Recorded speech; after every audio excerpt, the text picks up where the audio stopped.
दोस्तों, आज हम बात करेंगे ध्यान के अनुभव के ऊपर, जो कि हर किसी को आसानी से नहीं होते हैं और जिस किसी को हो जाए तो उसको ये सिग्नल मिल जाता है जो ध्यान चल रहा है वो सही दिशा में चल रहा है।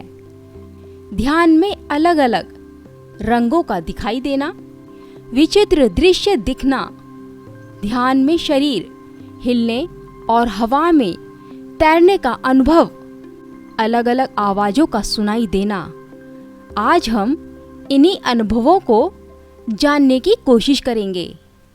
कई लोग जब ध्यान करना शुरू करते हैं तो ध्यान में अनुभव के तौर पर एकाग्रता, शांति और भावनाओं की स्थिरता से ज़्यादा कुछ मिलने की उम्मीद नहीं होती, लेकिन ध्यान के अनुभव इन सब से कहीं ऊपर, अनोखे और चमत्कारिक होते हैं। शुरू में जब कोई ध्यान करना शुरू करता है तो उसे केवल आँखों के बीच यानी कि आज्ञा चक्र पर अंधेरा ही अंधेरा दिखाई देता है, लेकिन जब लगातार अभ्यास करने से वह गहरे ध्यान में उतरने में सक्षम हो जाते हैं तो उसके अनुभव भी बढ़ने लगते हैं। आइए जानते हैं। ध्यान में अलग अलग रंगों का दिखाई देना।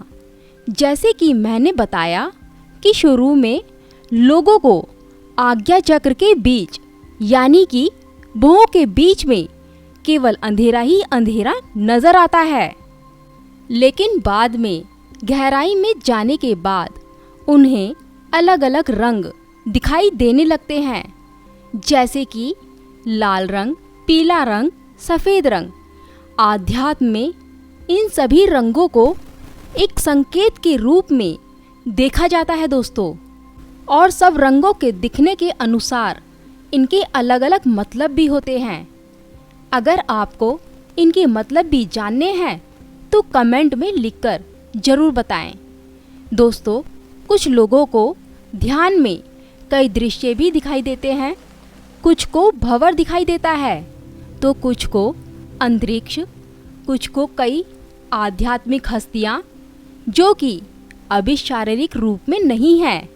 अक्सर लोग ध्यान में दृश्य देखकर चौंक जाते हैं, मतलब घबरा जाते हैं, क्योंकि वो इसके लिए तैयार नहीं होते हैं। दोस्तों, वो ध्यान में भी ये सोचकर परेशान होने लगते हैं कि ये सब उन्हें क्या दिखाई दे रहा है।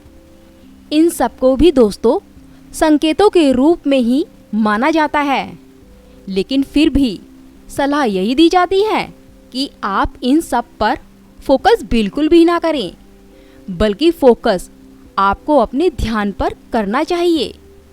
अगर इन दृश्यों के बारे में सोचते रहेंगे तो आप ध्यान में आगे नहीं जा पाएंगे। दोस्तों, इस बात से जुड़ी एक कहानी मैं आपको सुनाना चाहती हूँ। एक बार बौद्ध भिक्षुक ध्यान कर रहे थे कि उसने ध्यान में भगवान बुद्ध को देखा। उसे लगा ध्यान में गौतम बुद्ध दिख गए, जिनके करीब पहुंचना सभी बौद्धों का लक्ष्य होता है दोस्तों। तो उसका ध्यान सफल हो गया। उसने यह बात जाकर अपने गुरु को बताई। उसके गुरु ने उससे कहा कि अगर तुम्हें अगली बार गौतम बुद्ध दिखाई दे तो तुम उन पर ध्यान दिए बिना आगे अपने ध्यान के लक्ष्य पर फोकस करना। उस भिक्षुक ने उसका कारण जानना चाहा तो उसके गुरु ने कहा कि ये सारे दृश्य तुम्हें ध्यान के लक्ष्य से भटकाते हैं, क्योंकि तुम इनमें अर्थ ढूंढने लगते हो। इसलिए अगर ध्यान के अगले चरण पर जाना है तो तुम्हें ध्यान में कुछ भी दिखाई दे तो उसे नज़रअंदाज कर आगे बढ़ो। दोस्तों, अब जो ध्यान में शरीर हिलता है, हवा में तैरता है, इसके अनुभव भी जान लो। ऐसा चमत्कारिक अनुभव बहुत ही गहरे ध्यान में होता है, जहाँ पर आप अपने शरीर को ही भूल जाते हैं और केवल अपनी आत्मा को ही सब कुछ मानने लगते हो। ऐसे में आपको बहुत हल्का महसूस होता है और आपको ऐसा आभास होता है कि आपका शरीर जमीन से थोड़ा ऊपर हवा में तैर रहा है।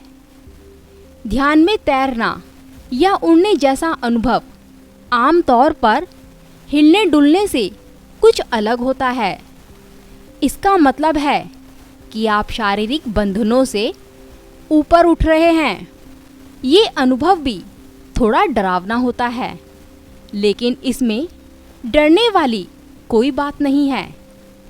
शरीर में जब ज़रूरत से ज़्यादा ऊर्जा प्रवेश होती है तो शरीर में कंपन भी होने लगता है। कभी कभी यह सहस्त्रार चक्र या ध्यान की गहरी अवस्था में होता है दोस्तों। ध्यान में दोस्तों अलग अलग आवाज़ों का सुनाई देना, इन आवाज़ों को सुनने से इनके मतलब अलग हो जाते हैं। इनके मतलब से पता चलता है कि आपकी स्टेज क्या है, आप किस स्टेज पर आ चुके हैं दोस्तों। सबसे पहले झिंगुर की आवाज़ का सुनाई देना। झिंगुर की आवाज़ को सुनने से ध्यान करते समय आलस पैदा होता है। इतना आलस पैदा होता है कि ध्यान करने का मन ही नहीं करता है। ठीक इसी तरह से चिड़ियों की आवाज़ भी होती है, घंटी की आवाज़ भी होती है, वीणा, ताल, बांसुरी, बीन बाजे, बादलों की गरज, इन सब आवाज़ों के अलग अलग मतलब होते हैं और इनके मतलब से ही पता चलता है दोस्तों कि आप किस स्टेज पर आ चुके हैं।